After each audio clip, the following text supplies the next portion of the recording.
Assalamualaikum warahmatullahi wabarakatuh. Di sini saya Faranora Zelina Fitri, NPM 2190101124.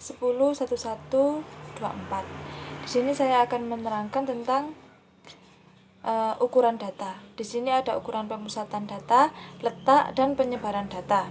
Selanjutnya, yang pertama yaitu pemusatan data.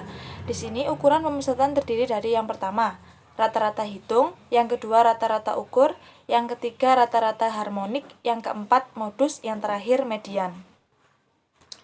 Langsung saja materi yang pertama yaitu rata-rata hitung atau mean.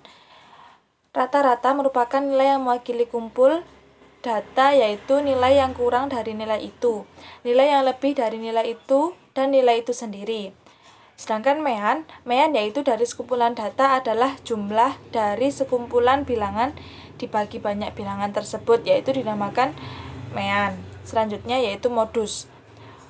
Modus merupakan nilai yang paling banyak muncul dalam suatu kumpulan data atau bisa dilihat dalam berbentuk tabel. Modus merupakan nilai dengan frekuensi terbanyak dalam suatu data. Jadi di sini modus yaitu nilai terbanyak. Contohnya ada tabel, di situ pasti terlihat nilai yang paling banyak, yaitu disebut dengan nilai modus. Untuk menentukan modus dalam data sudah disusun dalam bentuk daftar distribusi frekuensi kelompok. Lakukan langkah-langkah berikut. Yang pertama, tentukan kelas modul, yakni kelas yang memiliki frekuensi terbesar dibandingkan kelas-kelas lain. Yang kedua, hitung panjang kelas yang disimbolkan P. Hitung batas bawah kelas yang disimbolkan B. Frekuensi kelas modus dikurangi frekuensi kelas dengan titik tengah yang kurang dari sebelum titik tengah kelas modus yang disimbolkan D1. Selanjutnya, frekuensi kelas modus dikurangi frekuensi kelas dengan titik tengah yang lebih dari atau sesudah titik dengan titik tengah kelas modus yang disimbolkan dengan D2. Selanjutnya yang terakhir, masukkan nilai-nilai yang telah dihitung ke dalam rumus di bawah ini. Selanjutnya, median.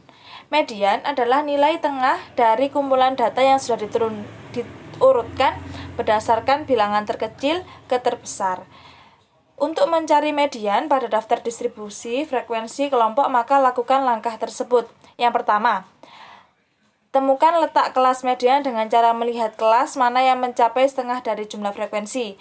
Yang kedua, hitung batas bawah kelas yang disimbolkan B. Hitung panjang kelas yang disimbolkan PL. Yang keempat, tambahkan kolom tabel frekuensi kumulatif karena dalam rumus akan ada frekuensi kumulatif sebelum kelas median yang disimbolkan FK. Perhatikan frekuensi pada kelas median yang disimbolkan FM. Yang selanjutnya materi kedua yaitu ukuran letak data. Ukuran letak data biasanya dinyatakan dalam bentuk fraktil. Fraktil merupakan nilai-nilai yang membagi seperangkat data yang telah terurut menjadi beberapa bagian yang sama. Ukuran letak data terdiri dari 3. Yang pertama, kuartil, desil, persentil. Yang pertama, kuartil. Kuartil adalah jika sekumpulan data dibagi menjadi 4 bagian yang sama sesudah disusun menurut urutan nilainya, maka bilangan itu disebut kuartil.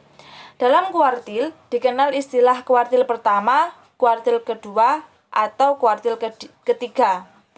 Yang kedua, desil. Desil adalah bilangan pembagi yang membagi kumpulan data yang nilainya telah diurutkan dalam bilangan terkecil dari terbesar menjadi 10 bagian. Yang ketiga, persentil. Persentil adalah bilangan pembagi yang membagi kumpulan data yang nilainya telah diurutkan dari bilangan terkecil ke terbesar menjadi 100 bagian.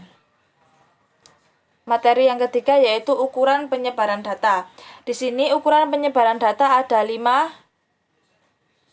macam. Yang pertama, jangkauan data atau range. Yang kedua, jangkauan antara kuartil.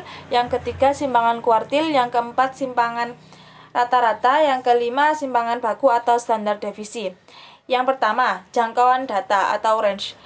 Di sini adalah dengan menggunakan range maka dapat diketahui gambaran tentang variasi suatu distribusi data.